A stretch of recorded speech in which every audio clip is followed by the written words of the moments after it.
You want to know the part nobody says out loud? Sometimes people do not come back because they love you more. They come back because the world humbled them, your absence became real, and the version of you they thought would stay available forever is suddenly gone. That is the moment the mask slips. That is the moment guilt starts talking, fear starts moving, and ego starts begging for one more chance to feel important. If you have ever watched someone walk away like your loyalty was cheap, only to return when you finally found your footing, then stay with me. Because this is not just about why they come back. It is about why their return feels so confusing, why it reopens wounds you thought were closed, and why so many good men lose themselves right at the moment they should be protecting their peace. And before we finish, I want to show you the mistake most men make when the door starts knocking again. Not the obvious mistake. The deeper one. The one that looks like compassion, sounds like maturity, and quietly puts them back into the same cycle that broke them the first time. Today we are not talking about romance in a soft, idealized way. We are talking about human nature. About what happens in a culture that rewards performance over sincerity, appearance over character, and instant validation over loyalty. We are talking about the strange moment when the person who wounded you comes back smiling, texting softly, sounding reflective, maybe even sounding changed, and you are left asking yourself whether this is love, regret, loneliness, manipulation, or just timing. We are going to walk through three forces that usually drive that return: guilt, fear of loss, and the hunger for validation. But more importantly, we are going to put those forces into real life. Not abstract philosophy. Real situations. Real silence. Real nights when your phone lights up with a name you thought you were done seeing. Real moments when your chest tightens, not because you still want them, but because some part of you still wants the story to end differently. That is why this matters. Because closure is not always a conversation. Sometimes closure is recognizing the pattern in front of you and refusing to volunteer for your own confusion again. And if you have been trying to rebuild your self-respect in a world that keeps teaching people to use each other and call it connection, then this conversation is for you. Let's start with guilt. Guilt is heavy, but not in the way people imagine. Most men think guilt means remorse. They think if someone comes back with sad eyes, a softer tone, and a few honest-sounding words, then maybe that person has finally understood the pain they caused. Maybe they have changed. Maybe they have grown. But guilt is often far less noble than that. Guilt is not always about your suffering. More often, it is about their discomfort. In the beginning, when someone leaves you, they rarely feel guilt right away. In the beginning, they feel justified. They rehearse the story in a way that protects their image. They tell themselves they had to do it. They tell themselves you were too much, or not enough, or simply no longer aligned with the life they imagined. In a society built on self-optimization and endless options, walking away can even feel empowering for a while. They tell themselves they are choosing freedom. They tell themselves they are being honest. They tell themselves there is something better ahead. And maybe for a little while, that story works. Maybe they get the attention they wanted. Maybe their friends affirm the decision. Maybe the social media version of their life starts looking cleaner, lighter, more exciting. Maybe they go out more, smile more, post more, and act like leaving cost them nothing. From the outside, it can look like they moved on without even looking back. But real life is patient. Real life waits for the noise to settle. And when it settles, guilt starts arriving in quiet ways. Not as a dramatic confession. As comparison. As contrast. As a strange ache in the middle of a random night when they realize the people around them do not show up the way you did. The attention they chased feels shallow. The thrill fades. The freedom they wanted starts feeling more like emotional drift. And then something even more unsettling happens. They notice that you did not collapse. That part matters. Because many people leave with an unspoken assumption that your identity is tied to them. That your emotional center will stay frozen around their absence.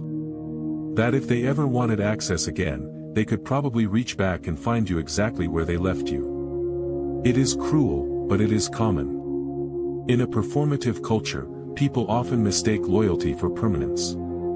They assume the one who loved deeply will always be there.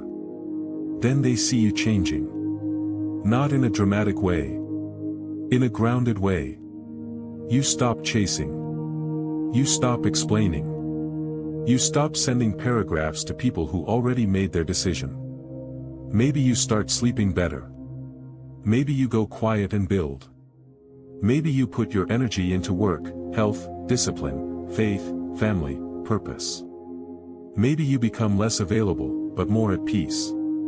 And suddenly the story they told themselves stops making sense. That is when guilt becomes unbearable. Not because they fully feel what you felt, but because your growth exposes their choice. Your peace becomes evidence. It confronts them with a possibility they were not ready to face, that they did not leave someone ordinary. They left someone rare. Someone stable. Someone who carried more than they appreciated. Someone whose value only became obvious once it was no longer accessible. And now the text comes in. Sometimes it is small. Hey, I was thinking about you. Sometimes it is nostalgic. I drove past that place we used to go. Sometimes it is dressed as accountability.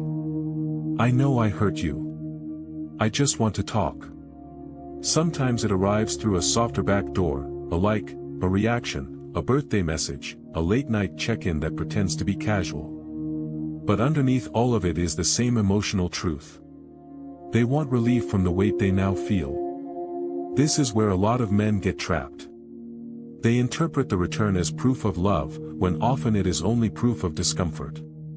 They think the apology means healing, when sometimes it only means the consequences have finally reached the other person.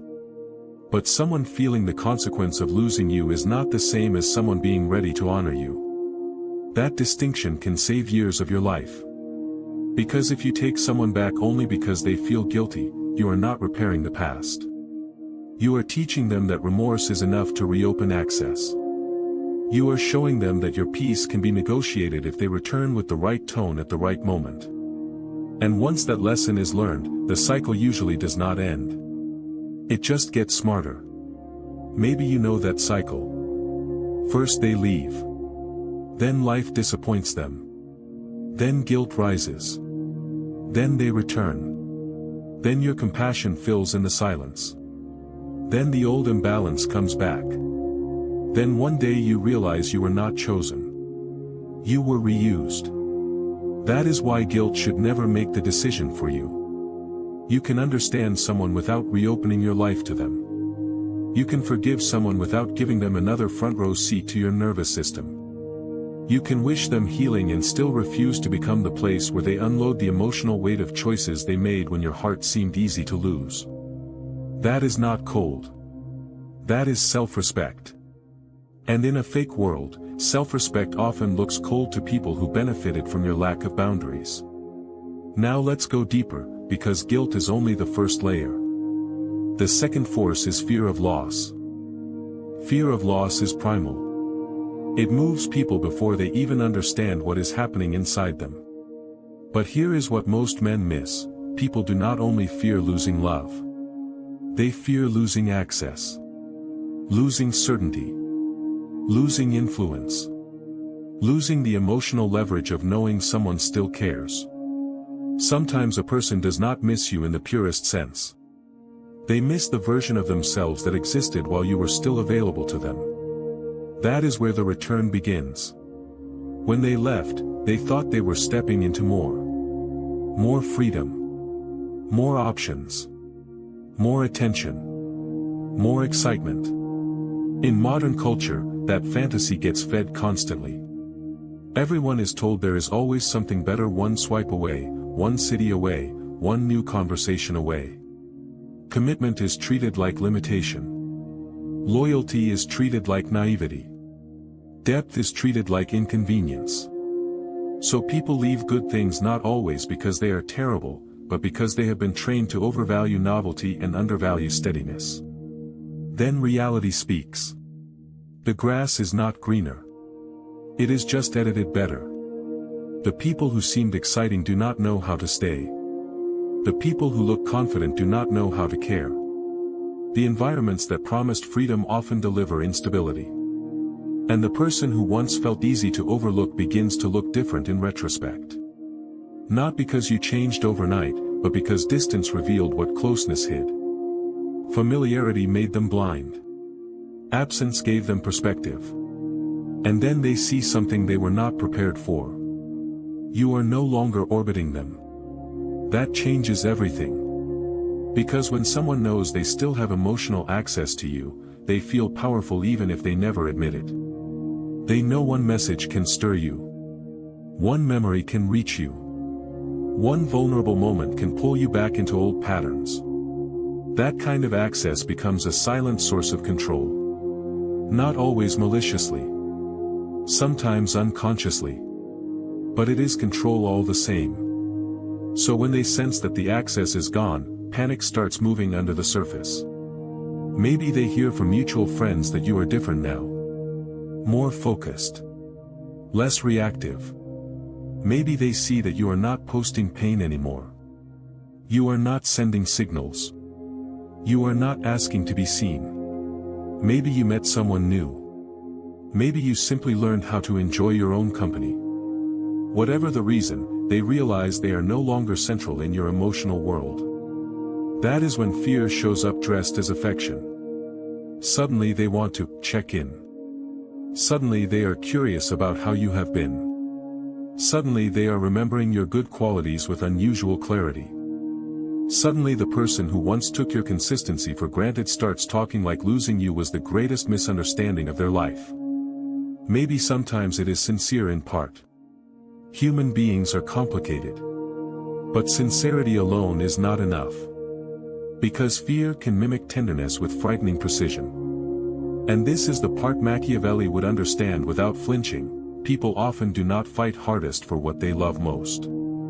They fight hardest for what they can no longer control. A person can ignore your worth for months and then become obsessed the moment they feel you slipping beyond their reach. Not because your soul suddenly became visible to them, but because your unavailability wounds their ego and disrupts the hierarchy they had in their mind. In plain language, they are not just afraid of losing you. They are afraid of losing the position they thought they had in your life. You see this in real moments. The message that comes right after they notice you are doing well.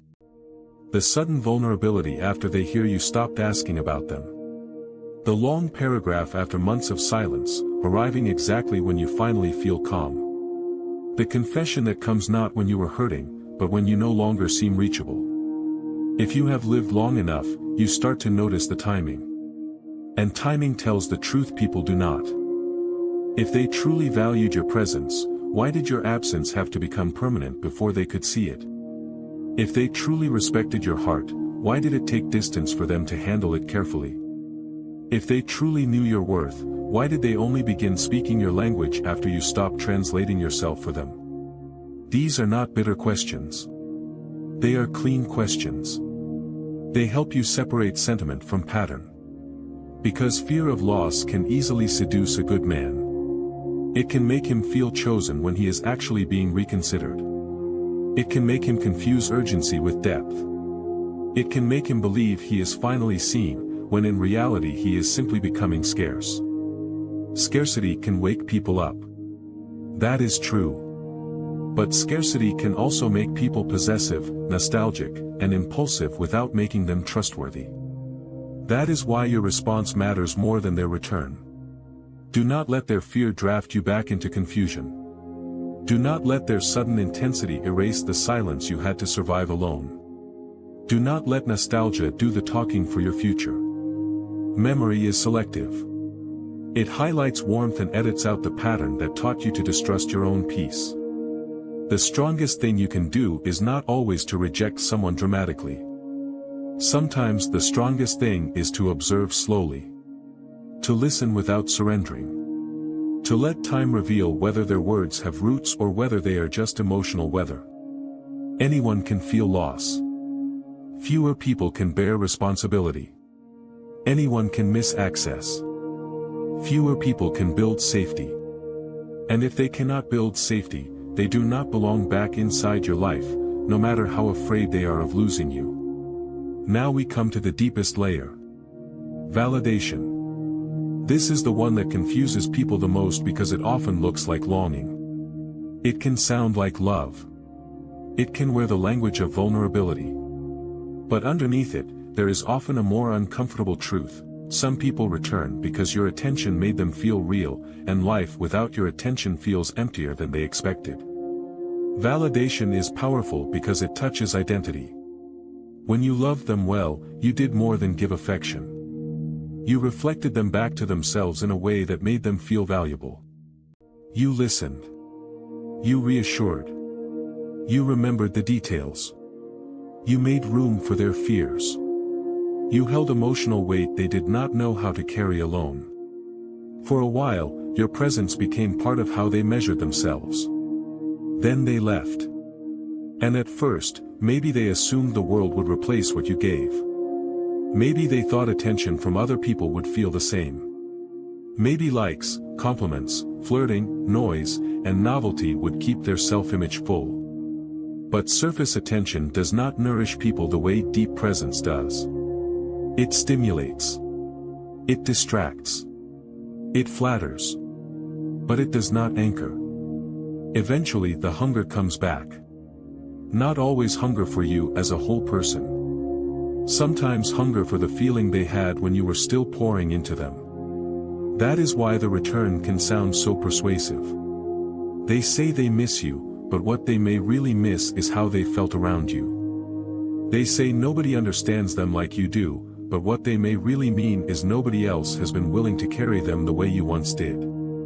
They say they made a mistake, but what they may be grieving most is the loss of a mirror that reflected them kindly. This is where a soft-hearted man can get exploited without noticing. Because he hears pain and responds with care. He hears confusion and wants to clarify. He hears regret and wants to heal. He thinks compassion is always noble. But compassion without discernment is how people with good hearts get recruited into other people's unfinished emotional business. And modern life makes this worse. We live in a culture where people are taught to perform healing before they practice it. They learn the language of self-awareness before they learn the discipline of accountability. They know how to say, "I've been doing a lot of reflecting." They know how to sound tender. They know how to confess just enough to reopen the door. But sounding evolved and being safe are not the same thing. A person can say all the right words and still come back for selfish reasons. You see it when they want reassurance but resist change. When they want access but avoid structure. When they want your energy but not the responsibility of protecting it. When they say they miss you, but only reach for you when their own life feels empty. When they disappear again the moment they feel restored. That pattern is not romance. It is emotional consumption. And once you see it, you cannot unsee it. Maybe you have lived this already. Maybe you remember the late-night call that sounded so raw it melted your resistance. Maybe you remember hearing, "I've never opened up to anyone like this," and taking that as proof of depth. Maybe you remember giving another chance not because trust had been rebuilt, but because your empathy outran your boundaries. And maybe you remember how it ended, with the same ache, the same confusion, the same realization that you had once again become the place where someone came to feel better without becoming better. That is why validation is the final test. Because when someone comes back hungry for validation, what they are really asking is this: can I still reach you? Can I still matter here? Can your heart still be used as evidence that I am not as replaceable as life is making me feel? If you answer too quickly, you do not just comfort them. You certify them. You hand them proof that the bridge is still there, even if they were the one who burned trust on it the first time. And this is the deeper lesson most men need to hear. Your growth was not meant to make you more available to the people who wounded you. Your healing was not meant to turn you into a softer landing for those who could not hold you with care. Your peace was not built so that someone else's insecurity could move back in and rearrange the furniture. You rebuilt yourself for a reason. You learned silence for a reason. You learned restraint for a reason. You learned to stop over-explaining for a reason. You learned that not every return deserves a reunion. Some returns are just revelations. They show you who the person really was, what they truly valued, and whether your transformation is real enough to protect. So when they come back, do not only ask whether they miss you. Ask what exactly they lost. Do not only ask whether they sound sincere. Ask whether they are capable of consistency. Do not only ask whether you still feel something. Ask whether that feeling belongs to the present, or to an unfinished wound that still wants a different ending. Because people come back for many reasons. Guilt. Fear. Validation. Loneliness. Disappointment.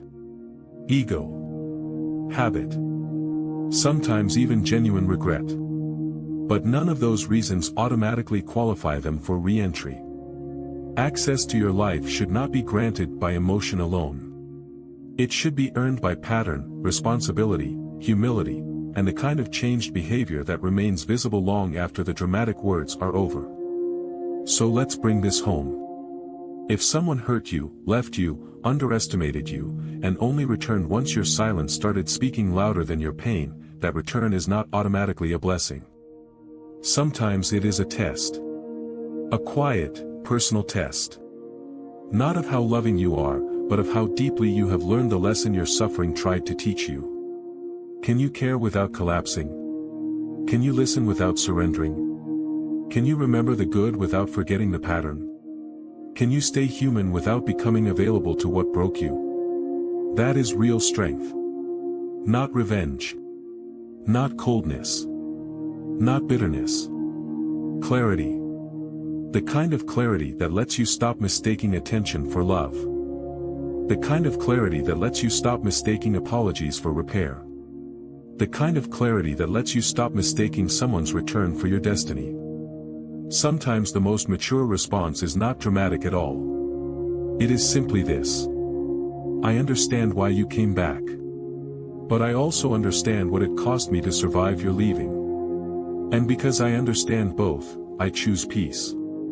If this spoke to something real in your life, write below, I choose peace. Not as a slogan. As a decision. And if you want more conversations like this, grounded, honest, and built for people trying to move through a fake world without losing themselves, subscribe and stay close. There is more ahead, and the next lesson may be the one that helps you protect what you are finally rebuilding.